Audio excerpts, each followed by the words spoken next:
Бүгінгі тақырыбымыз призма және оның элементтері, тік және дұрыс призма. Призманың анықтамасымен таныстырып өтсем, призма деп әртүрлі жазықтықта жататын және параллель көшіргенде бір-біріне дәл келіп беттесетін екі көпбұрыштан және осы көпбұрыштардың сәйкес нүктелерін қосатын барлық кесіндіден тұратын көпжақты айтады. Табан қабырғаларының санына байланысты призма үшбұрышты, төртбұрышты, n бұрышты болады. Мысалы, бірінші суретте табанында үшбұрыш жатқандықтан бұл үшбұрышты призма. Келесісінде табанында төртбұрыш жатқандықтан бұл төртбұрышты призма. Келесі призма ол алтыбұрышты призма, себебі табанында алты бұрыш жатыр. Призманың табаны екі табаны болады. Табандары көпбұрыштар болады. Бір-біріне параллель жатқан екі жазықтық. Призманың бүйір қырлары сәйкес төбелерін қосатын кесінділер. Мысалы, мына төбесі мен келесі төбесін қосатын кесінді бүйір қырлары деп аталады. Бүйір қырлары. Ары қарай, призманың бір жағына тиісті емес екі төбесін қосатын кесіндіні призманың диагоналі деп атайды. Мысалы, мына жерде призманың диагоналі көрсетілген. Яғни бір жағына тиісті емес кез келген екі кесіндіні қосатын кесіндіні диагональ деп атайды. Параллель көшіргенде жазықтық параллель жазықтыққа көшеді. Олай болса, призманың табандары параллель жазықтықтарда жатады.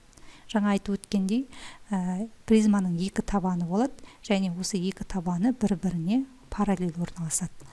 Параллель көшіргенде нүктелер параллель сөйлердің бойымен бірдей қашықтыққа жылжитындықтан призманың бүйір қырлары параллель және тең болады.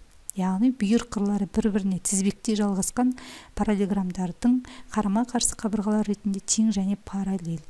Мысалы, мына жердегі призманың бүйір қырлары бір-біріне тең, бүйір қырлары. Олар бір-біріне тең және параллель болады. Призманың барлық бүйір жағы аудандарының қосындысын призманың бүйір бетінің ауданы деп атайды. Мысалы, мына жерде призманың бүйір жағы. Мына төртбұрышта призманың бүйір жағы, бүйір жақтары. Осы барлық бүйір жақтарының аудандарының қосындысы призманың бүйір бетінің ауданы болады. Призманың биіктігі деп табандарының арақашықтығын айтады. Мысалы, екі табанның арақашықтығы былай алайық. Мына жердегі түзу, биіктігі. Екі табанның арақашықтығы. Призманың бір табанның қандайда бір нүктесінен екінші табан жазықтығына жүргізілген перпендикуляр призманың биіктігі деп аталады. Яғни призманың биіктігі табандарының арақашықтығы. Жаңа айтып өттік. Егер призманың бүйір қырлары табандарына перпендикуляр болса, бүйір қырлары табандарына перпендикуляр болса, онда ол тік призма болады. Тік призманың биіктігі бүйір қырына тең. Яғни, мына жерде үшбұрышты призма, оның бүйір қырлары биіктігіне тең болып тұр. Сондықтан ол тік призма. Яғни, табанына перпендикуляр жүріп тұр. Мына жерде төртбұрышты призма, оның қырлары, бүйір қырлары биіктігіне тең болып тұр. Егер призманың бүйір қырлары табандарына перпендикуляр болмаса, онда призма көлбеу призма болады. Көлбеу призманың биіктігі табандарына жүргізілген перпендикуляр. Перпендикулярды көбіне жоғары табанның бір төбесінен жүргізеді. Көлбеу призма қырлары, призманың қырлары табанына перпендикуляр емес. Яғни, белгілі бір басқа альфа бұрышпен көлбеп тұр. Мына жерде көлбеу призма үшбұрышты. Оның биіктігі кез келген жоғары табанның бір төбесіне түсіреміз биіктігі. Табаны дұрыс көпбұрыш болатын тік призманы дұрыс призма деп атайды. Мысалы, призманың табандарында квадрат жататын болса, немесе табандарында дұрыс үшбұрыш жататын болса, онда ондай призманы дұрыс призма деп атаймыз. Табаны параллелограмм болатын призма параллелепипед деп аталады. Параллелепипедтің диагональдары бір нүктеде қиылса, және қиылысу нүктесінде екіге теңдей бөлінеді. Тік параллелепипед бүйір қырлары табанына перпендикуляр параллелепипед. Міне, бүйір қырлары табанына перпендикуляр болатын болса, онда ол тік параллелепипед болады. Табандары параллелограммдар болады, бүйір жақтары тіктөртбұрыштар болады. Ал тікбұрышты параллелепипед барлық жағы тіктөртбұрыш болатын параллелепипед. Тікбұрышты параллелепипед диагоналінің квадраты өлшемдерінің квадраттарының қосындысына тең. Бұл формуламен бұрыннан таныспыз. Яғни диагоналінің квадраты ұзындығы ені биіктігінің квадраттарының қосындысына тең.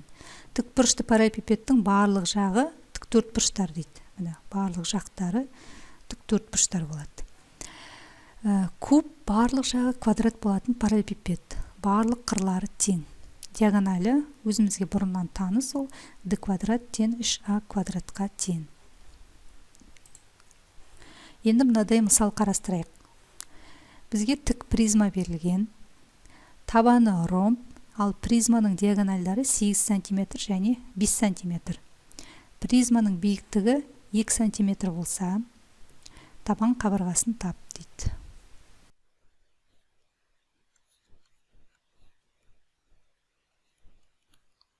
Үлкен диагоналі 8 см етен. Ал кіші диагоналі d1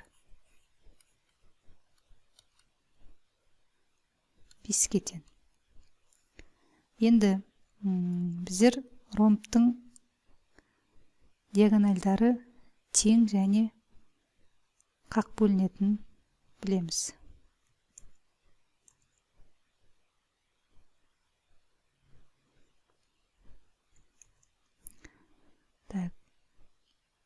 Үлкен диагональ 8-ге тең болса, биіктігі 2-ге тең болса, онда біз АС-ны таба аламыз. АС ол тең Пифагор теоремасы бойынша 8-дің квадраты минус 2-ның квадраты. Түбір астында 60-ға тең.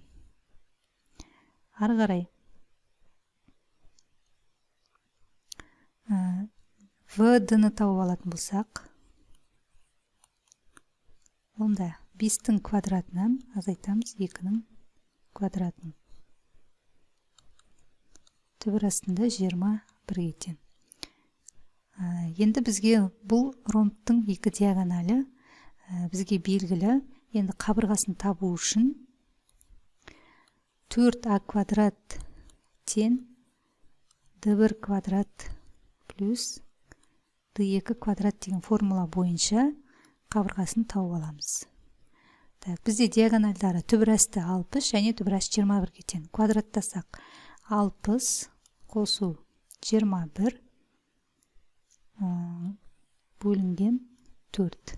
Мына жерде а квадрат болғандықтан түбір табамыз бұдан. 81 бөлінген 4 9 бөлінген 2. Яғни ромбтың қабырғасы 4,5-ге тең.